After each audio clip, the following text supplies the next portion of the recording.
يما موالي الهوى يما موالية يما موالي الهوى يما موالية بسمة بتقهر الهموم والأمل يملاها عمري الظلم ما يدوم وأرضك ما بننساها بسمة بتقهر الهموم والأمل يملاها عمري الظلم ما يدوم وأرضك ما بننساها والكون كله بيحضر لعرس الحرية يما موالي الهوى يما موالية أعوذ بالله من الشيطان الرجيم بسم الله الرحمن الرحيم الحمد لله رب العالمين kama sara mani foka barkada halimi sonaka bidunya irana kaula dunia kafo obeka jemuka fleni wati na jemuka mini amba fama faso jokene mimbe nyanamaya tilinyata jabarani su sanfɛ dɔgɔkun ni wati kelen na wulikajɔ ani cɛsiriw caman kɛra anw ka jamana kɔnɔ min b'a to anw ka jamana a bɛ se ka bɔ dingɛ kɔnɔ cogo min na hali ni y'a sɔrɔ tuma dɔw la gɛlɛyaw nana bila o cɛsiriw nɔ kan lamagaw nana bila sen kan ka fara ɲɔgɔn kan kulu bila sen kan ni a bɛ f'a ma M5 kan min ka laɲini kɛra Ibrahim Bokar Keita a yɛrɛ bɛ se ka walan sɛmɛ cogo min na ni o labanna ni kana kɛ fanga daraki ye utukalo tile 20 walima utukalo tile 18 san 2020 yɛrɛ kɔnɔna na a kɛra jɛkulu fɛ n'a bɛ f'a ma M5 RFP hali y'a sɔrɔ sɔrɔsiw y'a jira k'a fɔ u nana M5 yɛrɛ ka baaraw dafa o bɛɛ lajɛlen kɔfɛ Asimi Goita an ye ale de kunkolo ye ka na se cɛmancɛla fanga maa ɲɛma maa bandaw hali y'a sɔrɔ bandaw ale kɔni ye waati kɛ Asimi yɛrɛ tilara ka na i jɔ a jɔyɔrɔ la ka sugantili kɛ ka ɲɛsin M5 RFP comité stratégique maa ɲɛma ma ni o ye Choguel Kokala Mayiga ye Choguel Kokala Mayiga ale de bɛ premier ministre la an bɛ don min na i ko bi tile 100 sɔrɔla a ka baaraw la ni y'anw ka jamana ta k'a lajɛ an bɛ don min na i ko bi kuma caman bɛ a kɔnɔ irisiw kana anw ka jamana dɛmɛ o kana n'anw ka jamana dɛmɛ wa yuruguyurugu kɛlɛ o fana da don nin ba don nin waati in na walasa an ka se ka masala kɛ nin kisa nin bɛɛ lajɛlen kan an ye wele bila maa dɔ ma ale min ye maa hakili juru caninen wa sifinnaka don min ni a ka wulikajɔ fanga ka bon o de ye Mamari Biton Kulibali bi an ka maa welelen Mamari Biton Kulibali an ye a wele ka na min b'a to an n'ale yɛrɛ ka se ka barosigi kɛ barosigi min ni a bɛna boli ni lahalaya ninnu kan k'aw ladɔnniya ka fɔ Mamari Biton Kulibali lamagajɛkulu min filɛ nin n'a bɛ f'a ma M5 RFP o maa don wa k'aw ladɔnniya ka fɔ maa don min sigilen don l'Amérique jamana kan nka hali ni y'a sɔrɔ nin waati in na a bɛ an fɛ jamana kɔnɔ yanni an ka taa ɲɛfɛ ka kuma di a ma a ka foli kɛ ka ɲɛsin tele ɲɛta filɛbɔ bɛɛ lajɛlen ma Mamari Biton Kulibali salamu alaikum. Walaikum salam wa rahmatullah. Somɔgɔw bɛ di. Alhamdulillah an b'a la tanu. Kulibali. N b'a ka foli bila aw yɛrɛ la ka foli bila tele tigi la a n'a ka denbaya ani tele baarakɛla bɛɛ lajɛlen a mɔgɔ fɔlɔ fɔ a mɔgɔ laban ani aw yɛrɛ technicien ɲɛnamaw ni aw journaliste ɲɛnamaw ni cameraman ɲɛnamaw n'aw minnu tɛ nin ko in tɛ se ka kɛ ka masa taala deli a ka kisi ni nɛɛma caman bonyalen kɔ an ka ciden ka Rasulullah alayhi salatu wasalam a ka hinɛ an bangebagaw la a musoman a n'a cɛman i n'a fɔ hinɛna cogo min na k'a bɛna an ci nin fo kana se bi ma minnu tɛ an ala k'olu dayɔrɔ sumaya minnu b'an bolo ala ka kɛnɛya limaniya ɲuman labanko ɲuman ala ko nɔgɔya an n'olu bɛɛ lajɛlen k'aw fo ka waleɲuman dɔn hali bi a ka cɛsiri ni a ka wuli ka jɔ la. Tabarikala a tun kɛn bɛ fama ye Mamari Biton Kulibali nka i b'an fɛ jamana kɔnɔ ni waati in na an bɛ foli lase ma sanga ani waati n'an ye wele an ka plateau kan i bɛna walima ni boli bɛna ka na an ka wele jaabi an bɛ o waleɲuman dɔn foli la segin ka se i yɛrɛ ma k'a fɔ ko i Kulibali. N b'aw yɛrɛ fo ka waleɲuman dɔn. Ayiwa Mamari Biton Kulibali farafinna kilebi jamanaw ka fara ɲɔgɔn kan kuluba sɔrɔ ta sira fɛ n'a bɛ f'a ma ko CEDEAO n'a nɔminɛnen don Nigeria masakɛ kɔrɔ fɛ Goodluck Jonathan ma caman bɛ se ka fɔ tako walima nako 13 bɔɲɔgɔnko ale y'o kɛ an ka jamana kɔnɔ CEDEAO u bɔra ka dantigɛli kɛ dantigɛli min kɔnɔna na u y'a jira k'a fɔ an ka jamana a ka kalafili labɛn joona CEDEAO ka nin wulikajɔ ka ɲɛsin an ka jamana ma an bɛ ɲininkali daminɛ o la e bɛ se ka mun sɔrɔ ka fɔ a la. Alhamdulillah rabbil alamin o ɲininkali diyara n ye parce que CEDEAO ko tɛ dunan ye anw M5 mɔgɔw bolo an ye wulikajɔ cari kuma min na IBK kɛlɛ kɔnɔna na u nana kuma dɔw la a ka ca bɛɛ y'a ye u ye u ka cidenw bila ka na siɲɛ 2 kunɲɔgɔn kelen kɔnɔ a ma ɲɛnabɔ jamanakuntigiw yɛrɛ 5 yi fara ɲɔgɔn kan ka na u ma se k'an lajɔ an y'a yira u la dɔrɔn k'a fɔ jɛkulu min filɛ nin ye a sigilen don jamanadenw ka sɔrɔ o de bɛ se ka yiriwa u ni ɲɔgɔn cɛ cogo min na nka aw bɛ ka jɛkulu in kɛ aw yɛrɛ masakɛ damaw kɔkɔrɔ don ni jɛkulu de ye galon kan donc Mali bɛna yira jɛkulu jama mɔgɔ tɔw la k'a fɔ olu kow banna o ti marché bilen tuguni misaliyala aw yɛrɛ ye Guinea kɛ cogo min na donc an bɛ o de dakun na u ye sanction minnu ta k'a fɔ k'u bɛn'o kɛ ka jamana sɛgɛrɛ an yɛrɛ ka an kɔntanna o la ka d'a kan o bɛna to yaasa an bɛ se ka baara kɛ an yɛrɛ ye mɔgɔ minnu bɛ yen n'o ye jamanaden jugu dɔ n'u bɛ ka mɔgɔw lasiran ko communauté internationale u k'a dɔn k'a fɔ ninnu communauté internationale yɛrɛ tɛ foyi ye nafigiya ni kalabanciya jɛkuluw de ye minnu u mago tɛ jamanadenw ka tɔɲɔ na u mago tɛ jamanadenw ka foyi la tant que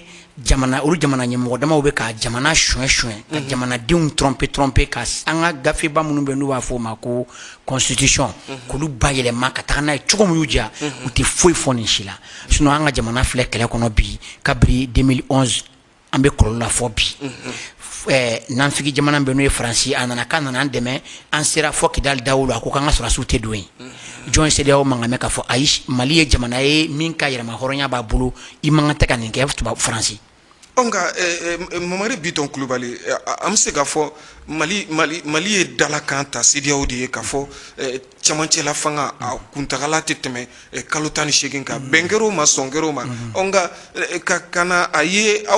dalakan tɛ ka labato CEDEAO kan k'a ka ɲankili ta walima CEDEAO kan k'i jɔ a jɔyɔrɔ la dɛ. Bon kabiri CEDEAO yɛrɛ sigira c'est pourquoi u bɛ ka u ye wele bila u ka ɲɛmɔgɔ dɔ ma n'o y'u ka commission dɔ ɲɛmɔgɔ ye ko kana lajɛ kɛ ka segin u ka bɛnkan sɛbɛn kɔnɔna sɛbɛnni minnu bɛ yen ka da ne ye kuma minnu fɔ kan sisan parce que u yɛrɛ y'a ye k'a fɔ u bɛ sira min kan galon dɔ kelen min bɛ ka maliyɛn caman nafili ka ni CEDEAO bɛnna kalo 18 kan n b'a fɔ bamanankan ni jɛ misali jɛ la e y'i kaleli yɛrɛ tɛ dɛ an bɛnna kan dɔrɔn nka an ka kɛ e y'i kale k'i siɲɛ k'e bɛ taa nin sira in fɛ ka se nin yɔrɔ in na i ka sira kan i y'a ye i sera yɔrɔ dɔ la i taara sɔrɔ dingɛ dunba b'i ɲɛ yen nɔ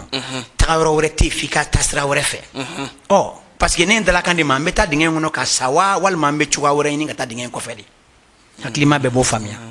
dalakan in tɛ kuranɛkolo ye kira ka kuma tɛ alayhi salatu wasalam an bɛnna kan de an hakili la an bɛ se k'a kɛ ka bɛn nin ma an b'o kɛli ka bɛn o ma an tagara an jigi da jamana ɲɛmɔgɔ dɔ kan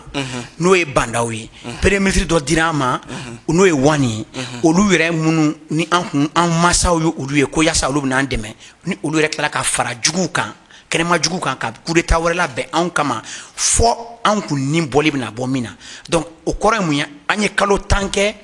utu kalo tile 18 kɔfɛ an ye kalo 10 kɛ fu baara foyi ma kɛ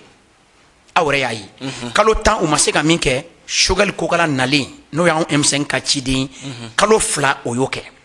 kalo 10 u ma se ka min kɛ ale y'o kɛ kalo 2 bon sisan maliyɛnw bɛ ɲininkali jumɛn de kɛ ou bien mun de kan ka fɔ maliyɛnw ye élection ko tɛ san joli an bɛ élection na kabiri 1991 an bɛ élection na an ka minnu ni mɔgɔ kelen minnu bɛ k'a fɔ k'an ka élection kɛ CEDEAO parce que an ka politicien jugu de bɛ ka nin ko in bɛɛ la yuguba ngolu politicien kelenw de tun bɛ élection na olu de bɛ jɔyɔrɔ kelen ninnu na san 30 ye bi a kɔlɔlɔ kɛra mun ye kalantanya suɲɛli yuruku ka jamana firi fɔ bi furakɛli tɛ yen foyi tɛ yen a laban hali o politiciens ka lamarako juguya de filɛ nin ye ka baarabaliya la yari denmisɛnninw nakaw ka yɔrɔ la fɔ bi u yɛrɛ bɛ taa marifa ta ka wari dɔ minɛ ka bin maliyɛn dɔw kan k'u faga. N'i ye fanga kɔrɔ min binna an ka jamana kɔnɔ n'i y'u ka kumaw lamɛn u y'a jira k'a fɔ kalafili olu labɛnnen don ka taa la aw minnu dun tun bɛ dalagɛsɛ tun ye k'aw de ye peuple ye ko aw ka taa kalafili la kɛ peuple ye min ye jamana kɔnɔdenw bɛna kalafili o ye olu de bɛna ɲɛmaya sɔrɔ ka jamana mara kalifa la nko nka minnu aw k'aw siran ka taa kalafili la k'o dun ye mun ye aw bɛ se ka mun jaabi sɔrɔ. Kuma ye kuma dɔ ye a kalan tilen an sirannen tɛ kalanfili ɲɛ kalafili kɔlɔlɔ de filɛ k'a to camancɛ fanga nana n'i y'a mɛn camancɛ fanga min tun bɛ yen o ma ɲa de parce que u yɛrɛ ka kuma la u ko min tun bɛ yen o ma ɲa ko de camancɛ fanga na u b'o fana fɔ awɔ u yɛrɛ b'o fɔ kelen fila olu minnu bɛ kalafili ko la k'olu labɛnnen don u labɛnnen don u ka parti ɲɛmaa ye Tereta ye ale bɛ bɔ Mopti ba kɔfɛla na ale bɛ se ka se yen Tereta maliyɛn jumɛn bɛ se ka taa ba kɔfɛ o tigɛlen tɛ Mali la kelen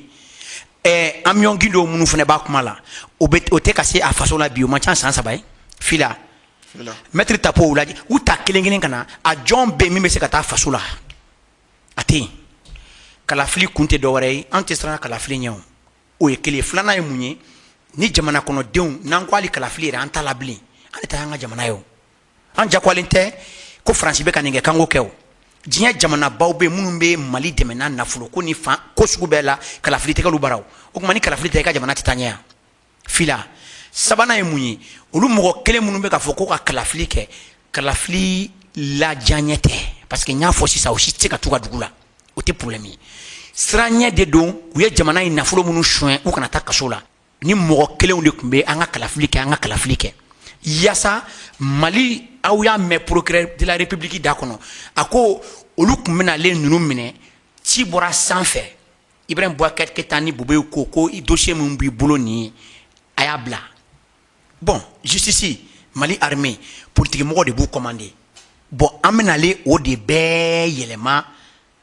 an bɛna ale maliyɛn bɛɛ wele ka na min na ko assise nationale a n'u kelen bɛ ka briefing minnu dilan ka sariyakisɛw dilan ka a daja u yɛrɛ la k'a fɔ olu bɛ se ka jamana nafolo suɲɛ fo hakɛ min y'u ja wa olu tɛ se k'a kiri nka an bɛ CEDEAO ko kuma la CEDEAO ka ɲangili bere ka girin dɛ ni CEDEAO nana ɲangi ta ka ɲɛsin Mali ma CEDEAO ka ɲangili bere bɛ politicien zonw de sɔrɔ la dɛ surasiw mago tɛ voyage la surasiw ka wari tɛ kɔfɛ olu de ye politicien ninnu de y'an ka nafolo suɲɛ an bɛ kɔfɛ an b'a ye u denw bɛ université minnu na université kelen u den kelen ka université san kelen $30 million mɔgɔ min tɛ $1 sɔrɔ kalo la o b'o bɔ mini zone tɛ a muso mana jiginni mana se a bɛ taa ka taa jigin Faransi Canada Amérique kelen $15 million a b'o bɔ mini zone tɛ bon olu de ka nafolo bɛ kɔfɛ voyage ka taga nafigiya kɛ Faransi ye ka jamana tɔ feere olu de a bɛ o digi olu de la sinon an maliyɛn gansanw kuma t'an ka finitigilakaw ma CEDEAO k'a fɔ ko maliyɛn yɛrɛ kana voyager bilen tuguni avion kana jigin an bara yɛrɛ a tɛ foyi kɛ surasiw la u ma wari suɲɛ ka taa bila kɔfɛ u muso tɛ taa jigin kɔfɛ u mago t'a la donc CEDEAO ka ɲangili o ye fu de Mamari Biton Kulubali a bɛ tile damadɔ bɔ walima waati ni damadɔ bɔ nin waati laban in na an ka jamana kɔnɔ kuma dɔ bɛ yen min ni a taga ni ka segin fanga bonyana Wagner ninnu dɔw ko Wagner irisiw ka lakanali jɛkulu ye nin ye duduguma jɛkulu don min bɛ kɛlɛ kɛ sarala la n'a bɛ f'o ma ko mercenaire a kuma cayalen don bɛɛ lajɛlen kelen don k'i fɛla fɔ a ko la nin kisa in e bɛ se ka mun sɔrɔ k'a fɔ a la mɔgɔ si ma mɛn Mali autorité da ka ni Wagner ye contrat signé ka na Mali kɔnɔ fɔlɔ kelen fila Mali ye jamana ye an ta y'an yɛrɛ ye mɔgɔ ka juru t'an kana hali ni politicien ninnu bɛ fɛ kuma bɛɛ k'an to jamana janfa jugu la o kɔrɔ ye Mali t'a yɛrɛ ye o kɔrɔ ye mun ye Mali bɛ se ka taga jɛɲɔgɔnya kɛ diɲɛ jamana fɛn fɛn mana ja o y'an sago ye an b'o kɛ sabanan ye mun ye Mali ni Russie la coopération signé b'u ɲɔgɔn cɛ depuis 2019 an filɛ 2021 na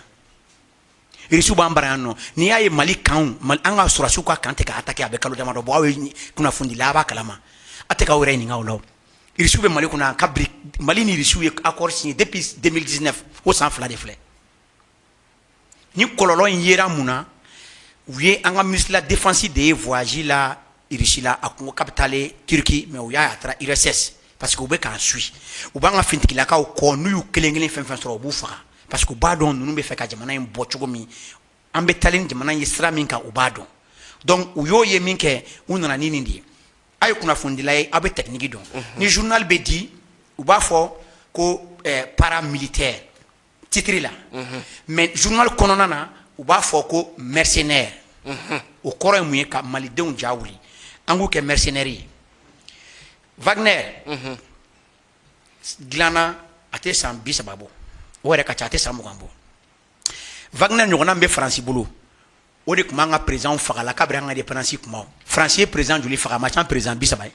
ye faransi n'a ka Wagner faransi Wagner ni a ɲɔgɔn bɛ diɲɛ jamanaba bɛɛ bolo irisiw y'a ye américains ni français de la français yɛrɛ fɔlɔ précisément service bɛ français bolo ni baara jugu in kama depuis an ma indépendance ta fɔlɔ kabiri colonisation kuma n'u y'a ye ɲɛmɔgɔ bɛ ka i fasa da u ka marako jugu la u b'o faga kana Sylvanus Olympio faga Sylvanus Olympio y'a ka wari créé k'a b'a ka wari a y'a ka wari créé wari kan ka bɔ sinikɛnɛ bi u y'a faga u ye jamana ɲɛmɔgɔ min faga ni u ka ni Wagner ɲɔgɔnna ye a ka ca jamana ɲɛmɔgɔ 30 ye faransi irisiw ye faransi de ladege a la sisan nka ne bɛ min fɔ maliyɛnw ye dɔrɔn Wagner bɛ jamana 17 de la sisan farafinna jamana 17 a b'o de la wa a bɛ ka jamana bɛɛ bɔ kɔlɔlɔ la Centrafrique filɛ faransi ye Centrafrique bila Mali kɔlɔlɔ ɲɔgɔn kɔnɔ san 40 vidéo bɛ yen faransi capitaine bɛ yen a ye diinɛ kɛlɛ créé silamɛw ni kafiriw ɲɔgɔn cɛ ka taa ONU parce que u ka nafigiya tɔn nin ye ka taga ONU sababu la ka taga silamɛw ka marifa minɛ u la a vidéo bɛ yen dɔ y'i den k'a ta téléphone na i bɛ kumakan bɛɛ mɛn a ni jɔ chrétien ma ko bon an taara u ka marifa minɛ u la a kana t'u kama bi sini su a ye t'u attaquer k'u to sunɔgɔ la minuit a y'u faga an bɛ taa an jɔ dugu kɔfɛ ni fɛn fɛn porotora kana an fana b'o faga faransi ye nin kɛ Centrafrique mais Wagner sera yen ka Centrafrique dugu bɛɛ minɛ fɔ palais hali palais capitale a bɛɛ ko minɛ fɔ palais président u jɔlen bɛ ka faransi kɔnɔ dɔrɔn u k'a fɔ a ye don ka président minɛ Wagner cunna ye don min kalo kelen Centrafrique y'a yɛrɛ sɔrɔ an nana se kalo damadɔ la bi olu ka dugu bɛɛ lafiyara u tun bɛ kɛlɛ min na san 40 u taara kalo kelen ka se kalo 4 ma u yɛrɛ sɔrɔ Wagner ma mɔgɔ faga yen a ma bin waliden fitininw kan a ma taga ka taa manamana ko kɛ i bɛ taa Côte d'Ivoire faransi ye marifa ci ivoirien bololankolon na u ye Alassane Ouattara nali min kɛ fanga la diyagoya Wagner m'o kɛ i bɛ taa Mali la yan nɔ an ka Bulukesu faransi de ye bombe fili ka taa an ka Bulukesu kan ka taa an ka bere rouge 200 ani kɔ faga faransi kelen Wagner m'o kɛ dɛ i bɛ taga Aguelog an ka sɔrɔsiw sera rebelles la faransi y'u to kungo kɔnɔ ka na ni hélicoptère ye k'an ka sɔrɔsiw faga ne ko faransi de m'anw bali k'an ka sɔrɔsiw to don Kidali ka diɲɛ jamana ɲɛmɔgɔ bɛɛ bɛnnen b'a kan ko Kidali yɛrɛ de ye kɔlɔlɔ in lase an ka jamana ma Wagner y'o kɛ diɲɛ yɔrɔ jumɛn donc maliyɛnw an ka ɲɔgɔn lamɛn an ka kuma ɲini k'a tiɲɛ dɔn ninnu y'a dɔn n'u ye kuma min fɔ an b'a ta an bɛ da la parce que an dalen tɛ an yɛrɛ mɔgɔ la an dalen bɛ tubabu de la nka a yirala k'a fɔ an ka nafolo bɛna cɛ ka d'u ma ka an ka damadenw d'u ma ka sanu d'u ma ka jamaw d'u ma i jɔ yen a fɔra ko 6 milliards de ne nin kuma nin bɛ k'a fɔ mais jɔn y'a sɛbɛnni kuma ye b'o de ye an ko bɔ bɔ yen an ka kɛ 6 milliards ye ne b'a kɛ an ka kɛ hali 10 milliards ye n ko français minɛna sisan ala tɛ kalo damadɔ bɔ mobili camion falen bɛ u la sanu biriki la u minɛna faransi surasiw ko a bɛ taa ni ko jɔn de y'aw fa ka nin bɔ ko Macron a delila ka mɛn ko Russie ye jɔn suɲɛ sanu bɛ Mali la sanu bɛ Russie la o jama bɛ Afrique jama bɛ Russie la o gazi bɛ Afrique gazi bɛ Russie la o Russiw bɛna fɛn fɛn français bɛ ka balo fɛn fɛn na anw bara yan maliyɛnw kan ka nin de dɔn o bɛɛ bɛ Russiw fɛ yen Russiw tɛ yan nɔ olu kama dɛ Russiw bɛ yan nɔ k'u yɛrɛ labɛn de parce que n'a ye tarikuw lajɛ Russiw ma bingali kɛ i n'a fɔ a bɛ fɔ ma ko colonisation u m'o kɛ mais o tɛ débat ye bi géopolitique and géostratégique o de ye Russiw bɔ mais pas dans la géoéconomique faransi bɛ yan nɔ ale bɛ balo la an na Russiw tɛ yan o kama donc n'i ye kow ta k'u lajɛ kow bɛna an ka sanu dingɛw bɔ u bɛna nin bɔ o bɛɛ ye kuma ye ka mɔgɔw lasira faransi bɛ ka min bɔ depuis a nana 2011 fɔ bi jɔn b'a hakɛ dɔn jɔn kelen bɛ yen min b'o hakɛ dɔn 6 milliards ye joli ye hali n'a sɔrɔ tiɲɛ don komi mɔgɔ bɛɛ bɛ k'a fɔ mɔgɔ si ma sɛbɛnni autorité m'a fɔ a da la an ka kɛ tiɲɛ don 6 milliards ye joli ye maliyɛn denw ni kisili la jamanakuntigi y'a fɔ kɔsa in na u ye suɲɛli kɛ ka se cogo min na ka daminɛ Alifa Umaru Konare ka tile fɔ i bɛ u ta fila dɔrɔn a mɔgɔ fila i b'a sɔrɔ 50 milliards b'o bolo i b'u ta mɔgɔ fila 50 milliards b'o bolo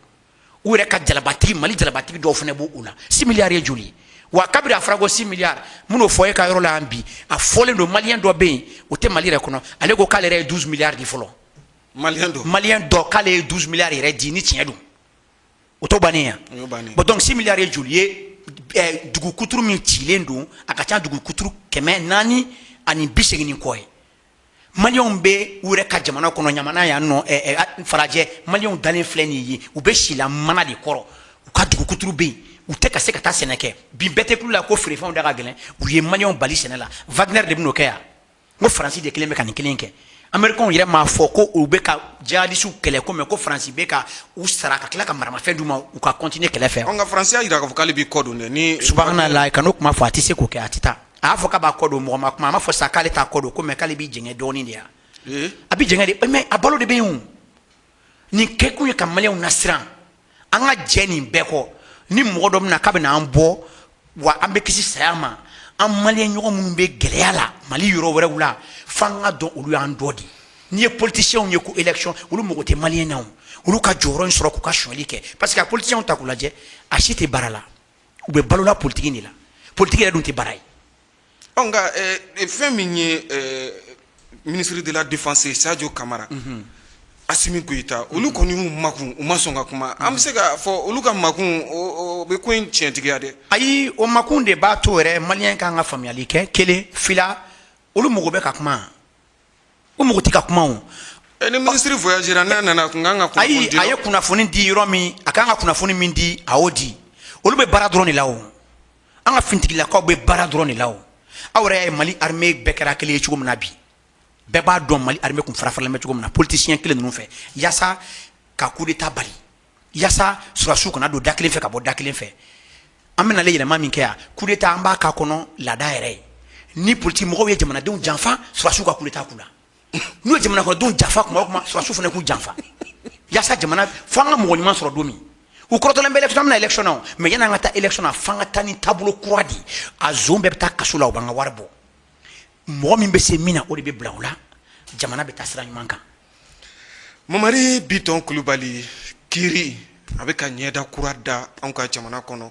nansaraw b'a fɔ min ma la justice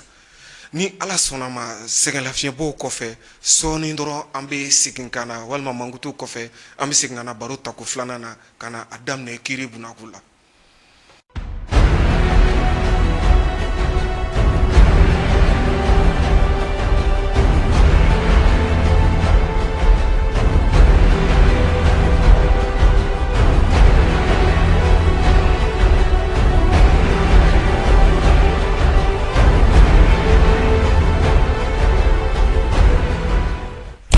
A kɛra cogo di baramuso ye susuli kɛ tuguni i ko cogo di u ye ji kura bɔ baramuso ka mini ji awɔ ne bɛ yɛlɛmugu fan fɛ e bɛ yɛlɛma ka jɔn to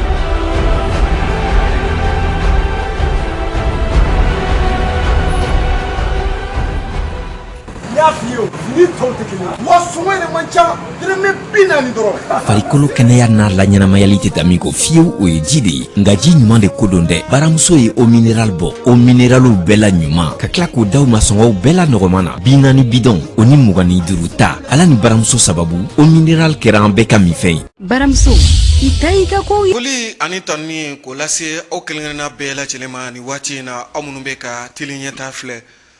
k'aw ladɔnniya k'a fɔ bi jɛmukan ale bɛ ka tali kɛ min kan o de ye anw ka jamana yɛrɛ lahalayaw ye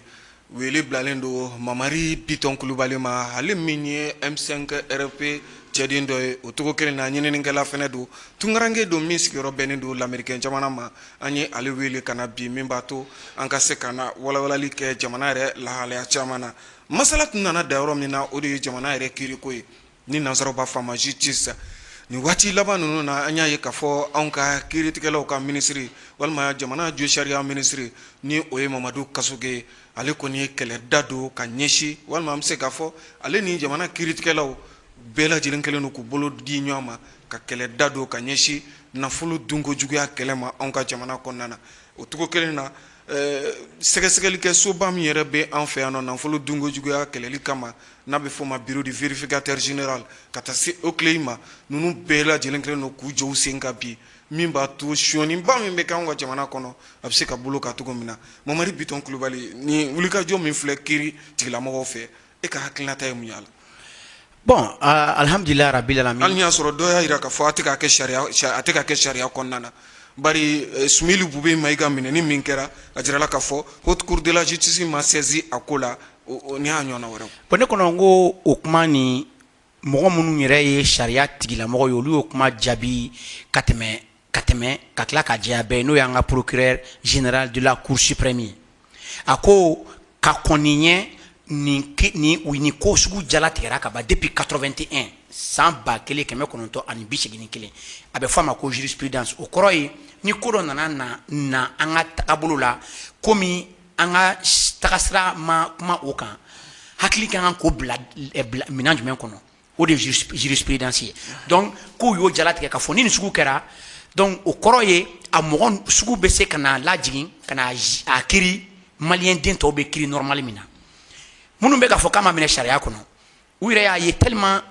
mɔgɔ ninnu ye Mali sariya gafew yɛlɛma suɲɛli yɛrɛ kama kabiri démocratie dugu yɛrɛ jɛra don min nous depuis constitution de 92 u taara don a kɔnɔ n'o olu ye suɲɛli kɛ olu tɛ se ka kiri i n'a fɔ maliyɛn gansan e ni ne ye an bɛ kiri cogo min na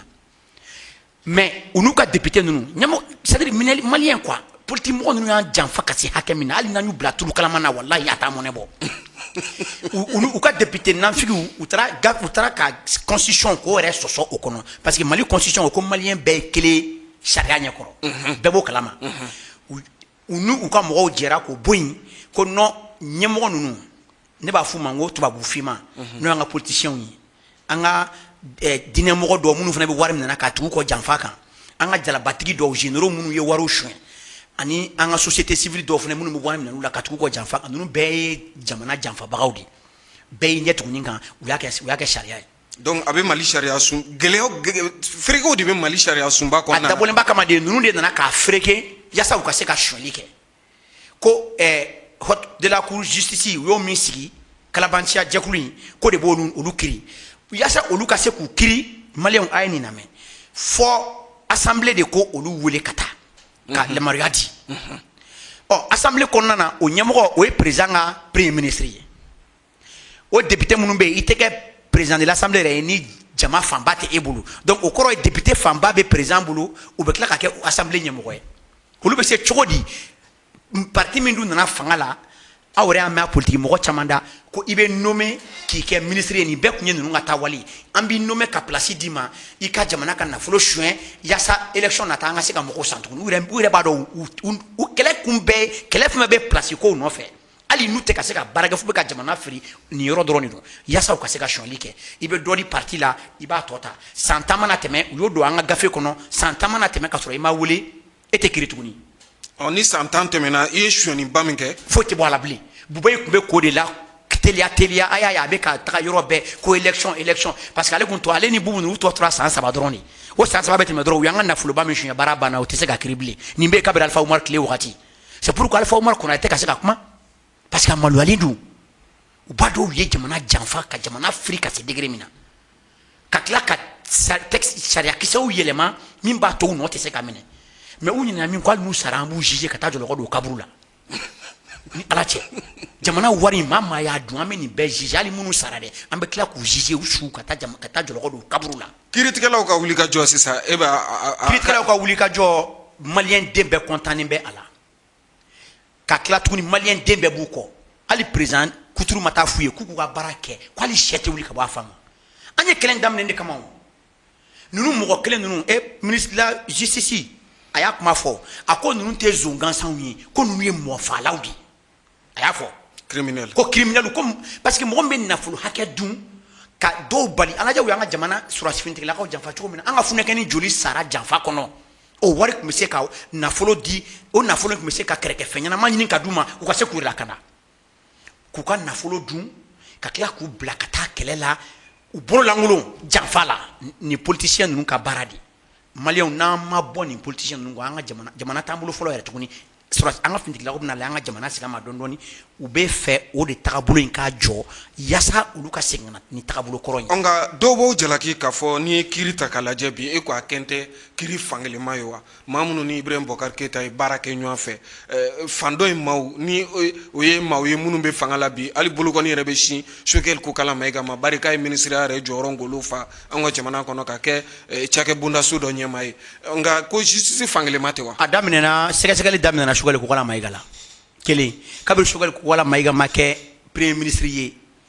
ka to ibeka kelen ka wagati an bɛ ka ibeka kɛlɛ kuma min na ala bɔlen kɔ u ye mɔgɔ bila ka taa ɲinini k'a nɔfɛ siɲɛ 4 auditi a bɛ fɔ ma tubabukan na ko auditi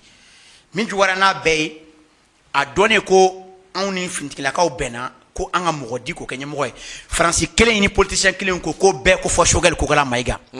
u ye commission dɔ sigi tile 2 kɔnɔ su ni tile ko kabini Choguel bɔra kalan na ka na ko k'a ka kow sɛgɛsɛgɛ ni yɔrɔ dɔ nɔgɔlen don yaasa ka na k'a ye o bɛɛ kɛra yan Mali la yan yan'a ka kɛ premier ministre ye faransi ko a tɛ k'a ye CEDEAO ko a tɛ k'a ye Union africaine ko k'a tɛ k'a ye ko k'a sɛgɛsɛgɛ foyi m'a ye o t'a bali dɛ mais président de la république Assimi Dembele a y'a fɔ kɔsɛbɛ na tuguni a ko hali ni ale ka mɔgɔ min n'u mɔgɔ b'a la a kan ka taa ko maa si kana to yen mɔgɔ minnu bɛ ka nin fɔ olu hinɛ de bɛ ne la parce que u ye olu yɛrɛ fana dege baarakɛbaliya la donc olu dahirimɛ sirilen bɛ ninnu ka sonyali la donc ni i ka zɔngɛba minɛna patron fɛn fɛnɛ ka kule o ka bila yaasa i bɛ continuer ka dɔ sɔrɔ mais an b'a f'u ye u ka sabali baara de bɛna di bɛɛ ma jamana in kɔnɔ ni maa min tɛ se baara la i bɛ dege baara la i ka balo halala la sonyali in a tɛ laban. Assise pour la refondation de l'État malien sigi ka fɔ anw ka jamana kɔnɔ dɔw y'a yira ka fɔ olu sen tɛ a kisa la dɔw ko olu sen b'a la sigi ka fɔ anw ka jamana kɔnɔ e fɛla ye mun y'a la. bon kuma bɛɛ bɛ kuma kelen de bolo assise in a kɔrɔ ye mun ye ko malien bɛɛ ka na parce que fɔlɔ tun b'a kɛ cogo min u mɔgɔ damaw de bɛ t'u sigi ka fɛnw yɛlɛma ka daja u yɛrɛ la sisan an ko M5 4e république in dɛ an ko o de tɛ yen bilen tuguni malien bɛɛ si ma wusa si ye wa maa si tɛ maa ɲɛ bɛɛ de ka na bɛɛ k'a fɔ ne hakilina ye nin ye jamana in tacogo kura la o de ka fara ɲɔgɔn kan k'o bila ba la nin politicien ninnu minnu ko k'olu tɛ fɛ ka taa o la dɔwɛrɛ tɛ kun fila n'an tagara o la o bɛna to u kelen bɛ ka immunité minnu n'a fɔra u tɛ minɛ k'u to députéya ni fɛnw na e ma ye u tɛ se k'u da bɔ a la wa sinon an de ye wele karisa na k'an ka ɲɛmɔgɔ ye e ye baara kɛ i ma se ka taga n'a ye yɔrɔ si f'i y'an tɔ lajigin n'i ye hɔrɔn ye n'i bɛ maloya i b'a fɔ i démissionné na o de kama démission bɛ tubabuw fɛ yen mais mɔgɔ bɛ sa an bara yan u t'a bila donc n'i y'a ye k'a fɔ ko u tɛ fɛ ka taa assise la olu ko ko malien bɛɛ da de man kan tɛ k'a don Mali ko la k'olu dɔrɔn de kan ka Mali ko kɛ an tɔw sigilen kun kan an dun m'a fɔ o tɛ problème ye parce que an ye san 30 kɛ olu bɛ k'o kɛ an ma foyi yala ni kɔlɔlɔ tɛ bon an ko sisan n'aw ye hɔrɔn ye kuma o kuma mana fɔ a kan ka fɔ de an k'aw ka taga sira in lajɛ sa an m'a fɔ an ka taa n'a ye san 30 olu ye san 30 min kɛ sonyali la de ayi a ye wagatinin di maliyɛndenw ka sira wɛrɛ lajɛ min bɛ hɛrɛ lase maliyɛndenw ma mɔgɔw sɛgɛnna mɔgɔw tɔɔrɔ la mais munna u tɛ fɛ yɛlɛma ka na e bolo nafa bɛ sigi ka fɔ in na wa nafa ba de bɛ sigi ka fɔ in na parce que maliyɛn bɛɛ de ka hakilina bɛna ta sisan ka baara kɛ ni o ye a tɛ kɛ ni parti politique ta ye wa u kelen bɛ e ma ye u kelen bɛ ka parti politique kɛ business ye entreprise ye 200 n bɛ nin fɔ maliyɛnw ye diɲɛ nanzara jamana bɛɛ farali ɲɔgɔn kan olu parti politique diɲɛ nanzara jamana bɛɛ parti politique fara ɲɔgɔn kan Mali kelen parti politique ka ca n'o bɛɛ ye walayi ala ni Alahu taala cɛ Mali kelen parti politique o ka ca ni diɲɛ nanzara jamana bɛɛ parti politique falen ɲɔgɔn kan o de démocratie ye o bɛ ka mɔgɔ tromper de ninnu ye zon mɔgɔ minnu tɛ malo e ma hali u ka sigida la u yɛrɛ hali musow tigɛlen b'u la hali u denw tigɛlen b'u la parce que Ala subahana wa taala ko kuranɛ kɔnɔ ko gulɔmina de ye mɔgɔlankolon ka tɛmɛ diɲɛ jogojugukɛla bɛɛ kan an bɛɛ b'o kalama mais ni Ala tun bɛ kira wɛrɛ ci mɔgɔ min fana ye mɔgɔlankolon ka tɛmɛ gulɔmina kan o ye politicien an ka Mali politicien ninnu i b'a fɔ ko mun na ka d'a kan maa o maa gulɔmina ta hakili kan o de kama a bɛ manamana ko caman kɛ mais politicien b'a hakili kan a ɲɛ curunin a b'a ɲɛ jɔ a fa fila ɲɛ a ba fila ɲɛ a fa ɲɛ a denw ɲɛ a n'a muso ka nkalon tigɛ a bɛ ka kuma min fɔ a b'a dɔn nkalon don a b'a ɲɛ jɔ mɔgɔ ɲɛna k'o kɛ jɔyɔrɔ kama cɛ ninnu tɛ malo dɛ walahi Ala ninnu tɛ malo an kan ka ninnu bila turu justice b'a bɛɛ minɛ wa an bɛ justice de kɔfa da assise ni an ka dubabu bɛɛ yɛrɛ kana taa pour que an ka lafiya min ka jugu ni nin bɛɛ i b'o dɔn ni politicien ninnu filɛ hali u ka dukɔnɔmɔgɔw t'u kɔ a fɛn bɛɛ filɛ élection ni Ala cayal'u ka dukɔnɔmɔgɔw t'u kɔ ni wari t'u bolo ka mɔgɔ san mɔgɔ minnu b'u kɔ olu yɛrɛ tigɛlen bɛ u la ka tɛmɛ Ala wɛrɛ kan bon donc sisan Mamadi Biton Kulibali wari an ka kalafili la a bɛ se ka bɔ a la wa kalafili o de daminɛtɔla filɛ nin ye o de bɛ k'u jɔrɔ parce que wari min sonyɛnen b'u bolo an ka wari min sonyɛnen bolo u bɛna minɛ fɔlɔ k'u don kaso la kelen an ka justice an b'a fɔ hali bi ka tila k'o wari in traki ka b'u bolo 2 3 olu yɛrɛ zon parce que jamana kɔnɔ n'i ye zon ye tɛ se ka kɛ ɲɛmɔgɔ bilen olu ta banni an kɛtɔ filɛ ka ninnu bɔ a la de o an b'a bɛɛ minɛ ka kɛ bɔrɔ kɔnɔ buteli kɔnɔ ka datugu u ta banna pewu jamana ko la. Docteur Choguel ko kala Maïga a sigi fanga la walima premier ministre ya jɔyɔrɔ kalifalen a la tile 100 a n'a kunkanfɛ an bɛ o la bi ni ma ko k'e ka fɛn fɔ a ka bilan kan e bɛ se ka mun sɔrɔ ka fɔ. ayi bilan Choguel ka tile 100 kɔnɔ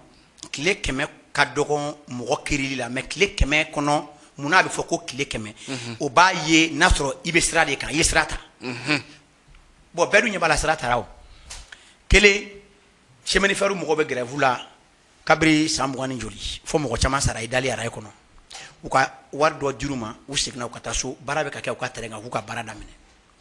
filanan bɛɛ y'a ye n y'o de fɔ n ko ninnu ye san 7 kɛ Choguel kɛlɛli tɛ dɔwɛrɛ ye o olu bɛ ka Choguel kɛlɛ ala ka n'a cɛ janya hali ni Choguel sara sisan an ye fɛn dɔ de sɛbɛn n'a bɛ f'o ma ko an ka laɲini o laɲini ta in fo de ka kɛ olu ɲinɛnen bɛ ko Choguel bɛ ka baara kɛ n'o de an kun ye min di bandaw ma ni Mukutari Wale ma sɔn ka la baara donc Choguel yɛrɛ tɛ mais u ma nin ye tellement u fiyenen don parce que u hakili bɛɛ bɛ u dahirimɛ bɛna tigɛ dɛ zonya in bɛna jɔ u tɛ miirila bilen tuguni Choguel ka bɔ yen mɔgɔ mɔgɔ bɛ na i bɛ taga ni nin tagabolo in de fɔ Mali ka bɔ o tagabolo min latigɛra an bolo Choguel bɛ k'o programme de appliquer ni maliyɛn bɛɛ bɛ na sisan ka na i da don o programme na donc n'i ye a lajɛ tile 100 kɔnɔ n'u ye nin nafoloba in bɛɛ suɲɛ mais n ko arajo a bɛ fɔ min ma cogo di dialyse kɛ machine bɛ pɔnze i kɔni b'o kalama kelen de tɛ tuma dɔw u b'u tugu k'o kelen tiɲɛ yaasa u yɛrɛ kelen bɛ ka fɛn di u yɛrɛ jɛɲɔgɔn minnu ma dɔgɔtɔrɔw ma mɔgɔw ka taa yen n'o wari t'i bolo mɔgɔ joli ka mɔgɔ bɛ k'a sara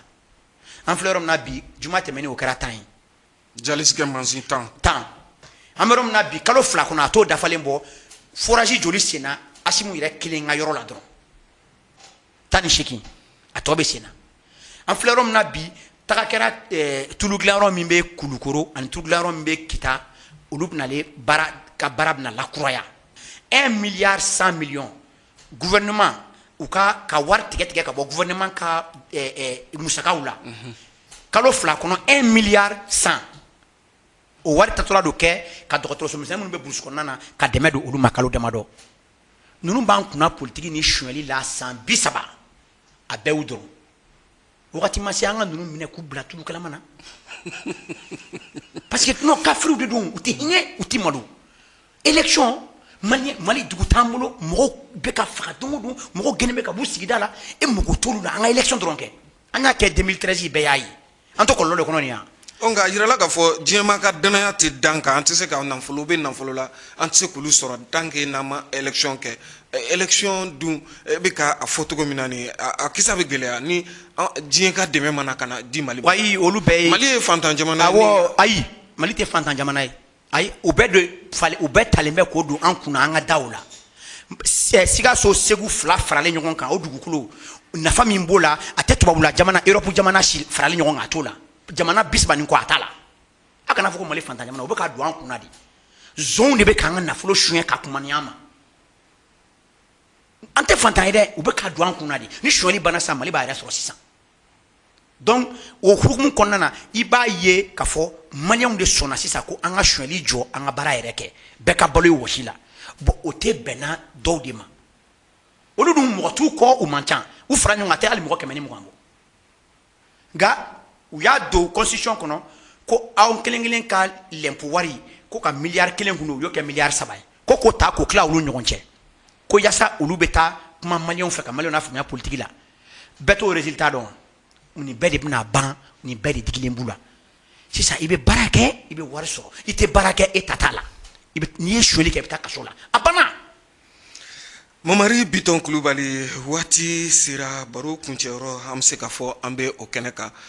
dakuruɲa 2 walima miniti 2 bɛ i bolo ni mako k'an ka nin baro kuncɛ e bɛ se ka mun sɔrɔ k'a fɔ Maliko la bi. wa i b'a dɔn nin kɛnɛ sugu la jugu min bɛ mɔgɔ la o ye wagati de n'o tɛ ni wagati bɛ bɔli kɛ a ka kan kosɛbɛ caman ka fɔ mɔgɔw ye nka alihamudulilayi siɲɛ wɛrɛ bɛ yen ko an sifinnakaw k'an b'a fɔ jamanakuntigi ye komi a ko n'ale échouera o ye jeunesse de échoué a kana jɔrɔ Mali jeunesse tɛ se ka échoué an y'a fɔ nin yɔrɔ kelen na k'an bɛ taa da Ibrahim Boubacar Keita la an y'a da la yɛrɛ y'a ye wa ni politicien to mun tura yiri tigara o yiri tigato yiri bulu be bimbi amunu de France san ka Kenya man ko jasa jamana ba yɛrɛ sɔrɔ o la luti kuma o parce que olu b'a dɔn u bɛ min na wa France b'a dɔn e France de bɔra k'ale bɛna taa ka tila tuguni ka fɔ an ka ɲɛmɔgɔw ye k'olu ka bɔ ka deli kɛ k'olu ka to yan u ko ma e n'a ma kuma i ye réseaux sociaux de la k'a fɔ i bɛna taa sisan k'an ka bɔ ka kuma ko an da t'a la o de bɛ sen na depuis kalo damadɔ France jamana ɲɛmɔgɔ y'a fɔ Macron ye politicien jumɛn bɛ se k'o f'a ye a ko e bɛ k'i ka généraux n'i ka colonel minnu bila ka na k'u bɛna an dɛmɛ kɛlɛ la kabiri anw jala fitinin an b'an ka jamana kɔrɔnfɛ yan la kɛlɛ la fo ka n'an kɛ nin u kelen kelen fɛn fɛn filɛ a ka ca ni san 15 u bɛ kɛlɛ la ninnu kelen kelen bɛ san 15 bɔ kɛlɛ la Mali kɔrɔnfɛ jamana la janfa min kɛr'u la ne t'olu fɔ mais a caman b'a kalama min kɛr'u la donc mɔgɔ tɛ se ka ni janfa a n'a gɛlɛya dɔn ka tɛmɛ ninnu kan France tɛ foyi ye ala ma masi da k'i dahirimɛ masi la an ka dan yɛrɛ la se min b'an ye o de b'an balo an ka wasa don an ka sɛnɛ ani an ka wagatiw la ni France taara an tɛ budu France de bɛ budu an m'o fɔ tubabu président yɛrɛ y'o fɔ ko ni an bɔra France bolo bi ko sini ko France bɛ segin ka na saraka deli Irisiw ka président y'o fɔ Américains ka président y'o fɔ u t'an ka kuma ye o parce que olu b'a dɔn an kɔni an ka kɛ ne ye mɔgɔ kuntanni fitinin ye mais olu mana min fɔ kisɛ kɔni b'o la o parce que u b'a dɔn u bɛ ka min fɔ ko ni Afrique n'an farafinna bɔra France bolo bi sini a bɛ segin ka na saraka deli u bɛ mɔgɔw lasiranna mun ye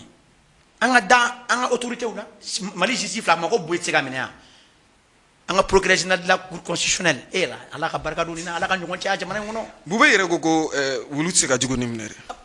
dɛ fɛn a tɔgɔ di mɛnɛmɛnɛ ye jugu ni minɛ ni wulu kɔni ma se mɛnɛmɛnɛ y'a minɛ k'a bila wo kɔnɔ o to bannen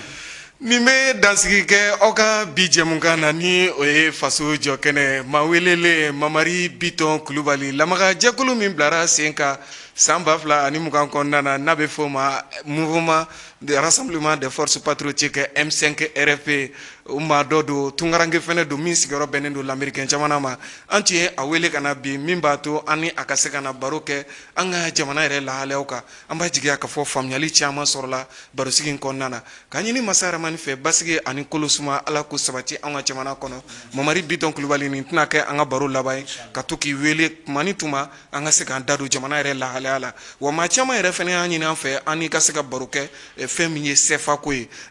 wari min ni o bɛ dun anw yɛrɛ ka jamana kɔnɔ a ka ja farafinna yɛrɛ jamana caman kɔnɔna na i ka se ka n'i da dɔ la bari i ye ɲinini caman kɛ o kisa kan n b'a jigiya k'a fɔ don n'a nataw la i labɛnnen don kama ni ala sɔnna ma wagati bɛɛ n'aw pɛrɛla wagati o wagati inshallah ni ala sɔnna ala ka dɔgɔkun wɛrɛ jɛmukan yira na ni o ye faso jɔ kɛnɛ ye يمام وللهوى يمام وليا يمام وللهوى يمام وليا بسمة بتقهر الهموم والامل يملاها عمر الظلم ما يدوم وارضك ما بننسى